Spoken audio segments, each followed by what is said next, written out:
आज की क्लास में हम बात करने वाले हैं डिफाइनिंग क्रेडिट लिमिट और क्रेडिट पीरियड के बारे में। और दूसरा टॉपिक रहेगा हमारा डिस्प्ले बजट एंड वेरिएशन।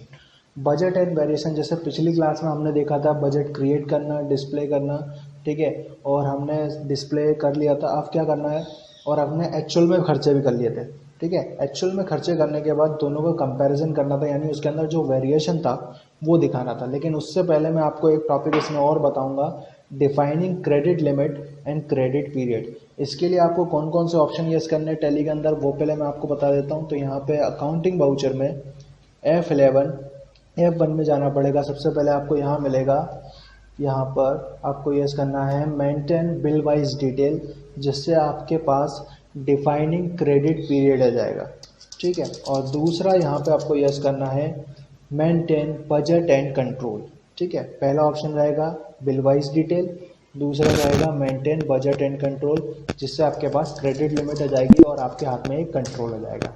अब दोनों का काम क्या है, अगर आप डिफाइनिंग क्रेडिट पीरियड का काम ये है कि यदि आपके द्वारा कोई माल उधार में बेचा गया है तो आप उस व्यक्ति से पूछते हो कि हाँ कितने दिन में आप पैसे चुका दोगे।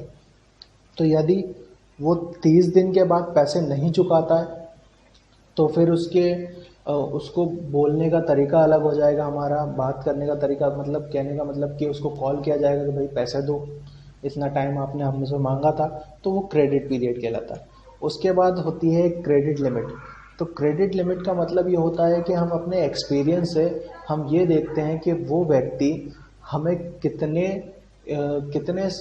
मतलब कितने का माल वो हमसे खरीद सकता है, यानी उसकी कितनी क्षमता है। अब क्षमता कैसे पता करोगे, तो वो पता करोगे अपने एक्सपीरियंस से कि वो कितने साल से माल खरीद रहा है, कैसी उसके हालात हैं, कैसा उसका बिजनेस चल रहा है, ठीक है। तो फिर उस हिसाब से उसकी एक क्रेडिट लिमिट तय कर दोगे कि हाँ इतने पीरियड में उसको इतना ही माल बेचना है, इससे ज़्यादा बेचूंगा तो मेरे लिए रिस्क है, ठीक है।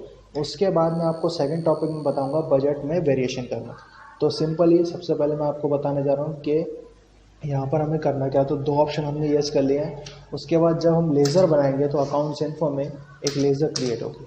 तो यहाँ पर मैंने जैसे मान लीजिए किसी रवि नाम का व्यक्ति है जिसको मैं माल बेच रहा हूँ उधार में, तो उसकी लेज़र बनाई तो वो अंडर जाएगा सैलरी डेप्टर, यानी डेप्टर का मीन्स होता है देनदार। तो सबसे पहले यहाँ पे हम maintain balance bill bye bill yes करेंगे। उसके बाद यहाँ पे लिखा होगा क्रेडिट पीरियड। अब जैसे मान लीजिए वो हमें बोल रहा है कि नहीं मैं 30 दिन में पैसे दूंगा, तो यहाँ पे मैंने 30 डेज उसका एक पीरियड डिफाइन कर दिया कि 30 दिन में वो पैसे देगा। दूसरा यहाँ मिलेगा स्पेसिफाई क्रेडिट लिमिट। स्पेसिफाई का मतलब भी डिफाइन करना ही होता है। तो सिंपली उनकी एक लिमिट मैंने डिफाइन कर दी है कि 30 डेज, और लिमिट मैंने रख दी है उसकी 15,000 रुपये, ठीक है। तो ये एक लिमिट रख दी है मैंने, ठीक है। ओवरराइड अभी हम नहीं कर सकते हैं, ठीक है। उसके बाद यहाँ पे शो कर लेंगे यस, एक्सेप्ट। एक्सेप्ट करने के बाद अब आपके पास ऑप्शन क्या रहेंगे, देखिए जैसे accounting voucher F8 sales voucher, ठीक है। तो सेल्स वाउचर में मैंने यहाँ पे उसको माल सेल किया, तो यहाँ पे मैंने रवि ट्रेडर्स ले लिया, ये डेप्टर वाला है, ठीक है, इसलिए इसके आगे कुछ लिखा नहीं है। और यहाँ पे ये उधार में, तो यहाँ पे उसकी जो लिमिट है वो स्पेसिफाई हो गई, यानी मैं इससे ज़्यादा माल उसको नहीं बेच सकता हूँ। तो यहाँ पे मैं अगर उसको माल बेचने की कोशिश करता हूँ, जैसे मैंने सेल किया कितने का, मैं 17,000 रुपये की सेल करने की कोशिश कर रहा हूँ, ठीक है, या फिर 17,000 रुपये का मैं बिल बनाने की कोशिश कर रहा हूँ। तो यहाँ पर मैं फ़िलहाल इसमें से कुछ भी नहीं ले रहा हूँ। यहाँ पे ले लेता हूँ मैं भोपाल कॉस्ट सेंटर में,